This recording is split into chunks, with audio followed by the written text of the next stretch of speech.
نحمده ونصلي على رسوله الكريم.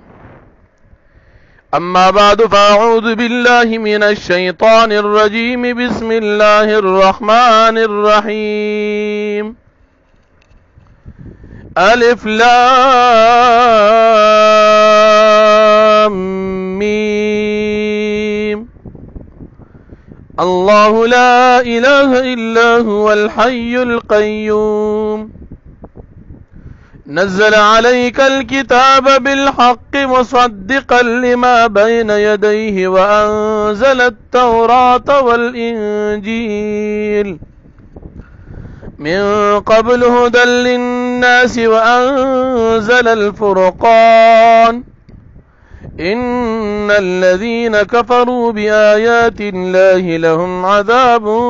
شديد والله عزيز ذو انتقام. صدق الله العظيم. سورة آل عمران دریم پارا اولنی آیاتونه دی. دی سورت سورة آل عمران وی. عمران په نوم باندې دو کسان تیر شوي دي. یو د موسی علیہ الصلوۃ والسلام پلار او دویم د حضرت بی بی مریم پلار.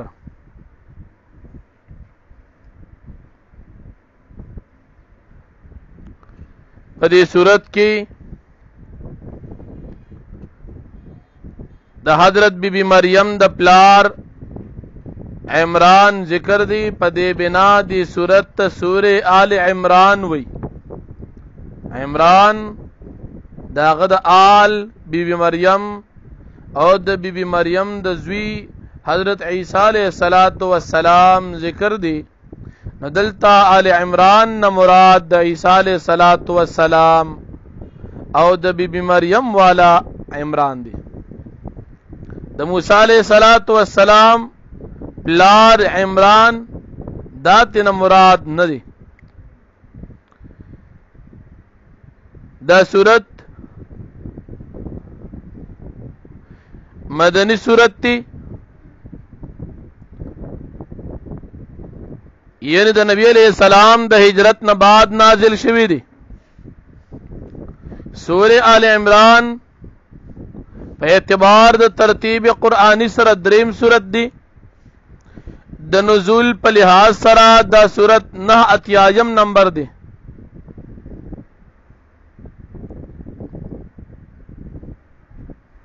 دا صورت د نبی کریم صلی الله علیه وسلم د ہجرت په نهم کال باندې نازل شوی دی. په دې صورت کې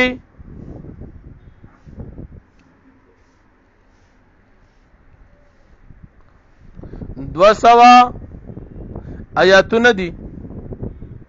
او 60 رکوعات دي. په دې صورت کې 200 آیاتونه او 60 رکوعات دي. په دې صورت کې د کلماتو تعداد 3480 دي او د حروف تعداد 1500 دي.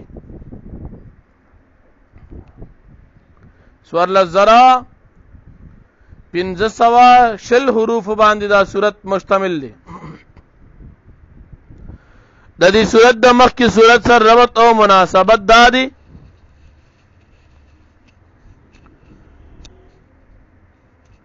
چې د مخکې صورت په آخره کې د کفارو په مقابل کې د امداد دعا ذکر شو. فانصرنا علی القوم الکافرین.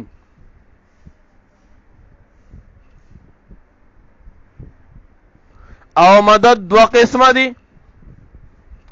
یو مدد بالسنان دی او بل مدد باللسان دی. د تور نیزو په میدان کې زمنګ مددو کا جهاد میدان، او دویم د اهل باطل په مقابل کې زمنګ مددو کا د مناظری میدان.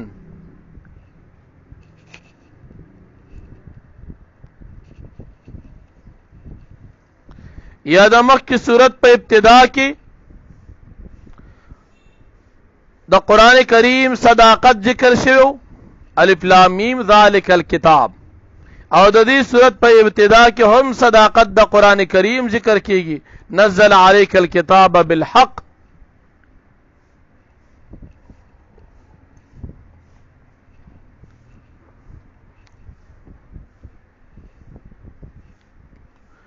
یا د مخکې صورت په اخره کې دعاګانې ذکر شوي او د دې صورت په اخره کې هم دعاګانې ذکر کیږي د الله پاک نه بخنه وغیرہ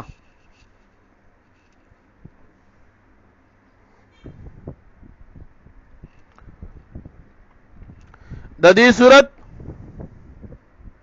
شان نزول داسې دي په مدینه منوره کې د يهودو قبایل اوسېدل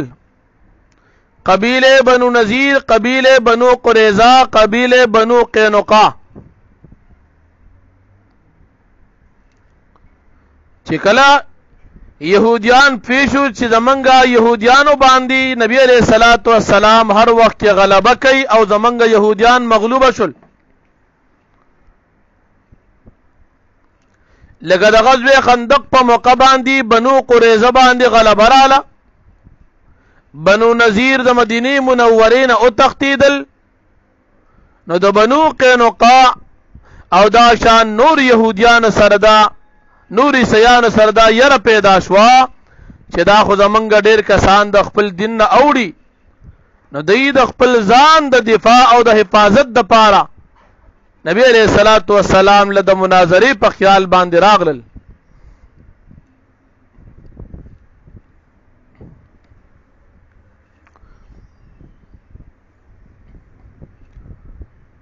په سوره بقره کې يهوديان ته بالذات خطاب او نصارا ته بالتبع او په سوره آل عمران کې خطاب عیسایان او نصارا ته بالذات او يهوديان او نور خلق ته بالتبع د نجران شپېته عیسایان چې د دې د جماعت امیر عبد المسیح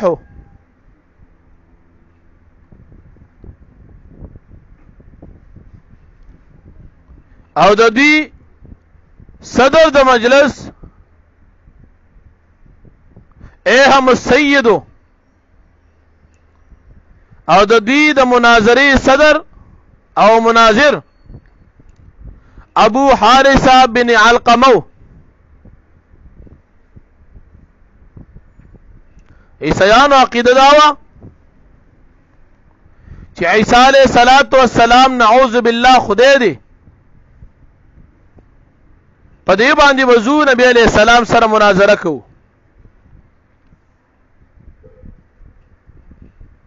د دې اول دلیل داو چې عیسی علیہ السلام مړ ژوند کوي او ژوند کول د مړو د خدای کار دی نو عیسی علیہ السلام خدای دی دیم عیسی علیہ السلام بیماران له صحت ورکی او صحت ورکول د خدای علامه ده دریم عیسی علیہ السلام د غیب خبرې کې د غیب خبرې کول د خدای نه خدا سلورم د خور نه مارغه جوړي الوزي هغه الوزي او د مارغه جوړول د خدای کار دی د عیسی علیہ السلام خدای دی باقي سیانوي چې عیسی علیہ السلام خدای نه بلکې د خدای زوی دی نعوذ بالله ځکه چې عیسی علیہ السلام به پلار پیدا دی پلار نشته نو دا زوی د چا شو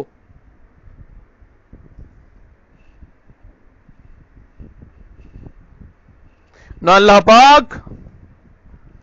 په دې صورت کې تقریبا اتیا آیاتونه د عیسایانو د مناظرې په باره کې نازل کړي دي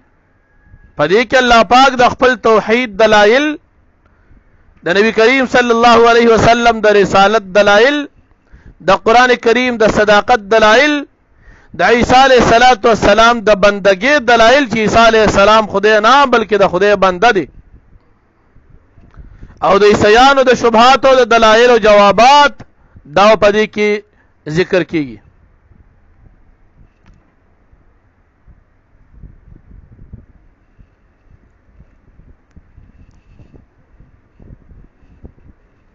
بل په دې صورت کې د يهودانو خیانتونه د عیسی علیه السلام د زکریا علیه السلام د یحیی علیه السلام د دوی صفات او واقعات به ذکر کیږي.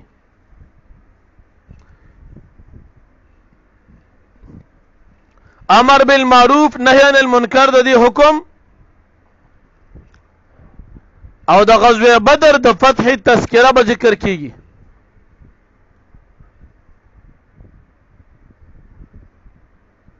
په 55 آیاتونو د دې سورت کې د احد واقعا ذکر کیږي.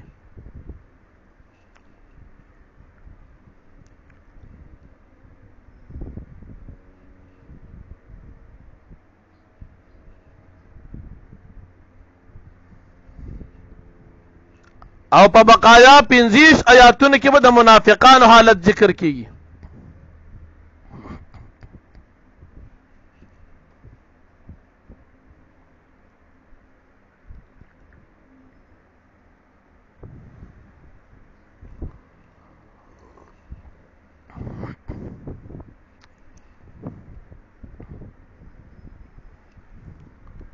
عیسیان چې کله په لار باندې را روان دي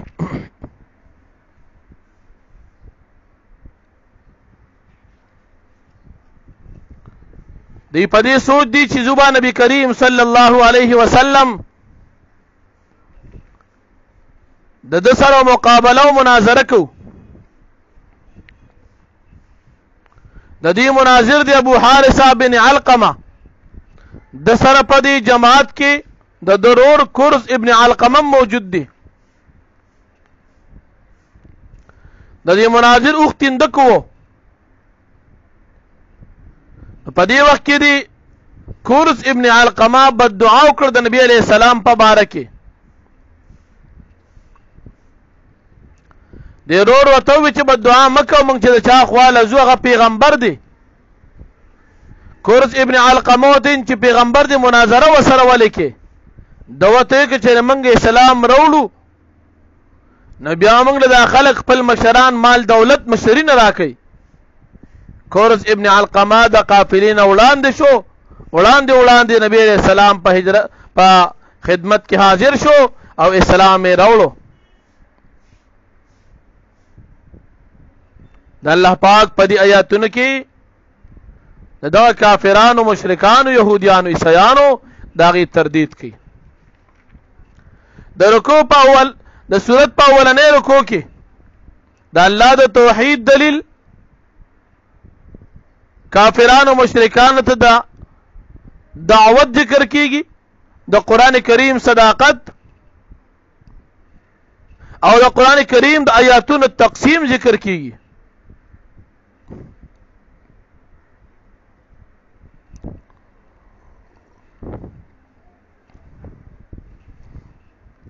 په قران کریم کې آیاتونه دوه قسمه دي.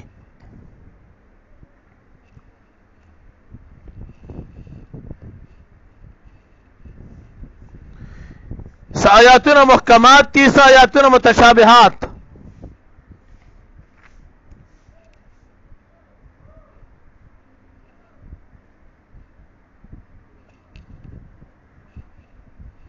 محکمات آیاتونه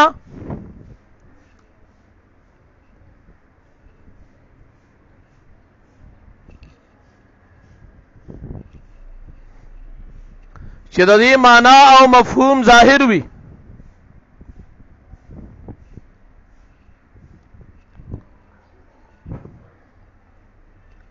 او متشابهات هغه آیاتونه چې د هغې معنا او مفهوم ظاهر نه وي.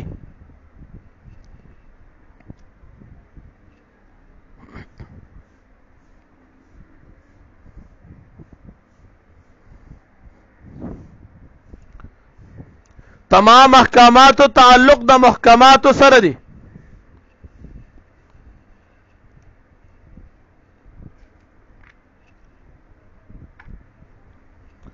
د متشابهات په باره کې د اهلسنه والجماعه دو جماعت لري. یو جماعت د متقدمین علما او دویم جماعت د متأخرین علما. متقدمین علما اهل السنه وی چې صفات متشابهات کې به تفویض کې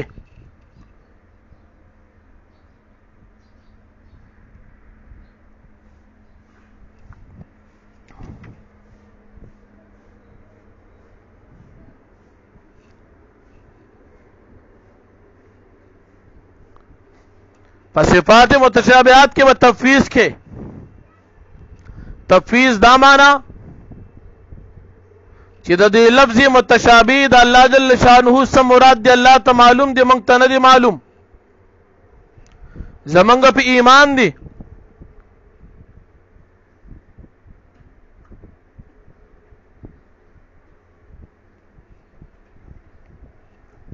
ظاهری معنی ته مراد نه ده معنی ظاهری ته مراد نه ده زمونږ په ایمان دی او د دې چې څه مطلب دی هغه الله ته معلوم دی لیکن د دې سره سره د مخلوق د مشابهت نه پاک دي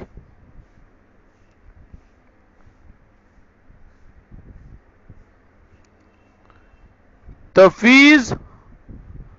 مع التنزیه عن التشبیه تفویض زمونږ ایمان دی الله ته ایمان سپارو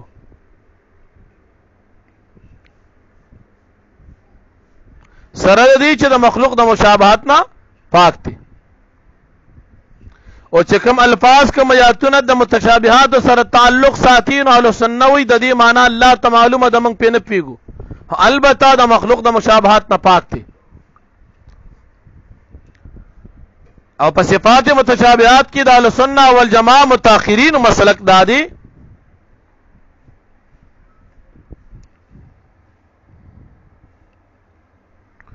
چې د موقع مناسب تعویل به پکې کې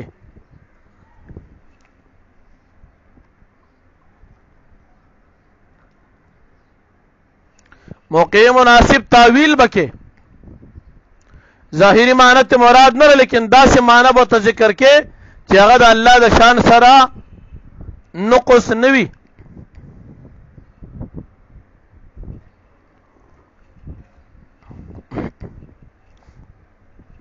او دا تعویل په درجه د ځوان کې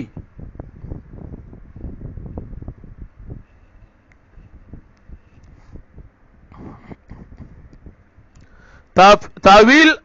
متأخرین علما کوي د مجبورې تحت چې ظاهری معنا د عوام په ذهن کې را نشي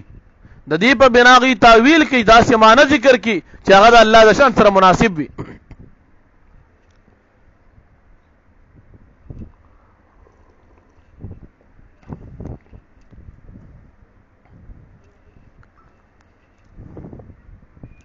نو اهل السنه والجماعه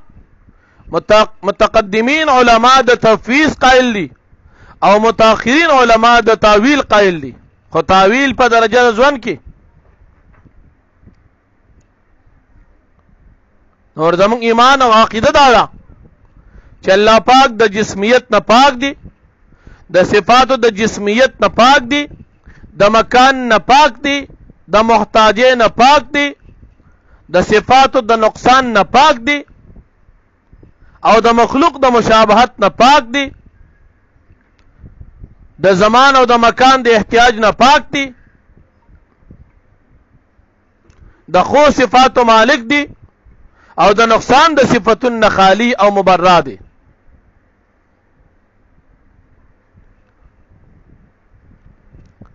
دواړه جماعت اهل سنت والجماعه کې متقدمین دي که متأخرین دي او وی په صفات متشابهات کې به ظاهری معنی نه اخلي ځکه ظاهری معنی ک عقلی لفظ په ظاهری معنی او حقیقت باندې حمل کې نو په دغه بنا باندې به د الله د پاره صفات د مشابهت او د مجامست ثابت شي د الله د پاره به صفات د مخلوق بشان بیا ثابت شي نو مشابهت براشي په دې بنا له سنت والجماعت دواړه جماعت هغه وی چې لفظ نه ظاهری معنی په صفات متشابهات کې مرادو نه ده یو خبره بل ذهن کې یادو ساتي یو ترجمه ده او یو معنی ده ترجمه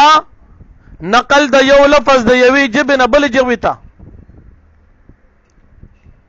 او معنی د لفظ حقیقت بیانول تشریح کول مقصود او مراد بیانول دې ته وایي معنا. ترجمه په باره کې اهل سنت والجماعه اکثر علما وایي چې د صفات متشابهات به ترجمه هم نه کې، اگر چې بعض علما وایي چې ترجمه خیر دی کولی شي، خو ته معنا او مقصود نشي بیانولی، حقیقت نشي بیانولی. لکه مثال لفظ د ید دی، نو د ید ترجمه د لاس، او د ید حقیقت تی غوخه، اډوکی، سرمن، رګونه، وینا، نوکان، دا ټول د ید حقیقت تی. نو دی حقیقت تی معنا وی، او د لاس د ید ترجمه کول لاس دی ته ترجمه وی. عربی کې ورته ید وی او پښتو کې ورته لاس وی، خو حقیقت او معنا دا اډوکی چې څه نه وغیره لاس د څه وغیره نه جوړ دی.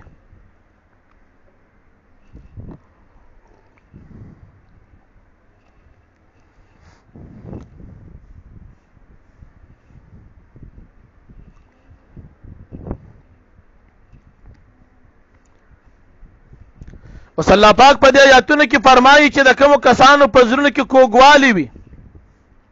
هغه به په صفات متشابهات کې کوشش کوي، او کوم کسان چې د الله نیکان بندگان دي هغه به صفات متشابهات معنا او حقیقت الله تسپاري، د خپل طرف نه به حقیقت نه بیانوي. کوم کسان چې گمراه دي هغه به صفات متشابهات پسې نختی. لکه نن سبا دور کې غیر مقلدین اکثریت معشوم ته منځ نه کوي او د صفات متشابهات وضاحت ورته کوي، معشوم ته ادب نه کوي د صفات متشابهات وضاحت ورته کوي. معشوم ته دا نه وي چې بچي جماعت کې چپړې مه پټوه، اگر چې د یو بل نه چپړې پټوي بیا جماعتونو ته خپیبل رواني، لیکن د صفات متشابهات معنی ورته کوي. الله فرمایي صفات متشابهات کې باس کول، صفات متشابهات کې سوچونه او فکرونه او تحقیقات کول دا ښه کار نه دی. اوس د خپل خېټې نه لګیایي اهل سنت والجماعت دواړه جماعت ته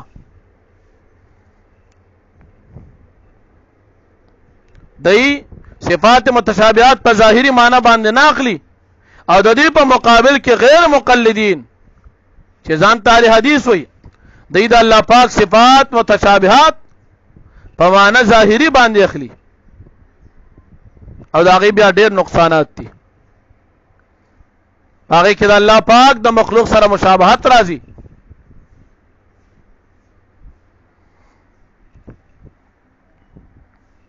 لکه د غیر مقلدین یو عالم دی نواب صدیق حسن خان، هغه په خپل کتاب او دا شان علامه وحید الزمان په خپل کتابونو کې لیکي ومکانه العرش، د الله د پاره کور شته او کور عرش دی. نو چې کور دی ولا ثابت کو نو دا تعالی جل شانه مکین او من په مکان کې، او مکین په مکان کې داخل په مکان کې دا د مخلوق صفت د خالق صفت نه دی. بل غیر مقلدین تفسیر لا مثال پاغي کې لیکي د الله پاک جسم پاک نعوذ بالله، نو چې جسم دی ومنو نو جسم قابل د تجزیه او د تقسیم وي، او چې په کوم ذات کې تجزیه او تقسیم راځي نو دا حادث وي. الله جل شانه دی حادث ومنو، حالانکه رب العالمین قدیم دی، باغ پناه نه راغلی نه پیراتلی شي، نه ابتدا شته او نه انتها شته.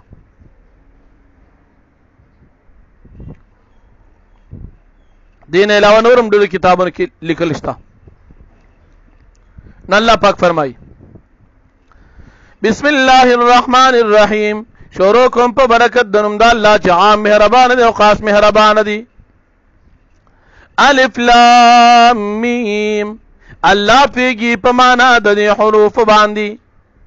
الله لا اله الا هو الحي القيوم، الله جل شانه چې دی لا اله نشتر بل خدای الا هو سوا د الله نه، الحي همیشه ژوند دی، القيوم او د تمام نظام ادرون کې دی. نزل عليك الكتاب بالحق، نازل کړی دی پیغمبر علیہ السلام په تا باندې قران کریم پاک سره، مصدقا لما بين يديه، دی تصدیق کوونکي دي دا قران کریم دا کتاب چې د دوی سره دی وانزل التوراة والانجیل او دا الله پاک نازل کړی دی تورات او انجیل قران کریم سره لفظ د نزل ذکر شو او تورات انجیل سره لفظ انزل نزل نزول تدریجا لګ لګ نازل دل نو قران کریم درویش کاله کې نازل دی او انزل په یو ځای نازل دل نو تورات انجیل په یو ځای نازل دي د دې په بنا ال لفظ نزل او تورات انجیل سره لفظ انزل من قبل مخکې د نزول القرآن هدى للناس دا قران کریم هدایت د خلکو د پاره وانزل الفرقان او نازل کړ دی الله پاک فرقان یعنی قران کریم چې د تمام باطل په منځ کې فرق راولي حق بیانوي ان الذين كفروا دا فرقان د قران کریم نوم دی ان الذين كفروا بآيات الله یقینا کسان چې کفر کوي د الله په آیاتونو باندې لهم ببدی د پاره عذاب شدید عذاب سخت والله عزیز ذو انتقام او الله پاک غالب او خاوند د بدله اخیستلو دی ان الله لا يخفى عليه شيء في الارض ولا في السماء بشک الله پاک چې نشي پټې دی په الله باندې شيء هیڅ چیز په الارض پزمکه کې ولا په السماء نه په اسمان کې هو الذي دا الله پاک غزاد دی یصورکم فی الارحام چې تصویر در کی شکل صورت در کی تاسو ته پرحمونو د میندو کې کیف یشاء څنګه چې الله پاک غواړي لا اله نشتر بل خدای الا هو سواد الله نا العزیز د غزاد غالب دی الحکیم حکمت والا ذات دی هو الذی د الله پاک غزاد دی انزل چې نازل علیک پتا باندې الکتاب قران کریم منه باز د دینه آیات محکمات آیات ندی چې محکم دي چې احکامات باغی پوری تړلې دي غینه ثابت دي هن ام الكتاب دا وصل د کتاب دي او اخر متشابهات او نور آیاتونه په دې قران کریم کې متشابهات دي فاما الذين في قلوبهم زيغ فسارا کسان چې دا په زړونو کې کوګواله د گمراهۍ دي فيتبعون دي روانيږي ما دا غصبسي تشابه چې متشابه دي منو د قران نا ابتغاء الفتنه د پارا د لټولو د فتنه د پارا د لټولو د خلکو په منځ کې اختلاف دا چولو د پارا خلکو د گمراه کولو او ابتغاء تاویل او د پارا د لټولو د تاویل د تاویلات او د تشریحات او د حقیقت د متشابهات دی پسې دی ګرځي وما يعلم تاويله الا الله او نه پیجنې تاویل د دې حقیقت د دې متشابهات الا الله سوا د الله نه هیڅوک نه پیجنې والراسخون في العلم وراسخين في العلم چې دي یقولون دوی وایي آمنا بهم ایمان نوړي په قرآن باندې كل من عند ربنا دا ټول چې د محکمات دي که متشابهات دي دا ټول زمونږ د رب د طرف نه دي وما يذكروا او نصیحت ناصري په قرآن باندې الا اولو الباب مگر خاوندان د عقل ربنا دی دعا کی اے رب زمنگا لا تزغ قلوبنا مکه زمنگا زرنا بعد هدیتنا پس داغه نشتا مونږ ته ہدایت کړی دی وهب لنا من لدنك رحمه او راک مونږ ته خپل جان من رحمت انك انت الوهاب یقینا ته بهترین ورکون کې رحمتونه ربنا رب زمنګ انک جامع الناس یقینا تجمعون کې خلق لرا لیوم پاورس کې لا ریب فیه شک نشته پاغه کې ان الله بشک الله پاک لا یخلف الميعاد مخالفت نکي د خپل وادي واخر دعوانا ان الحمد لله رب العالمين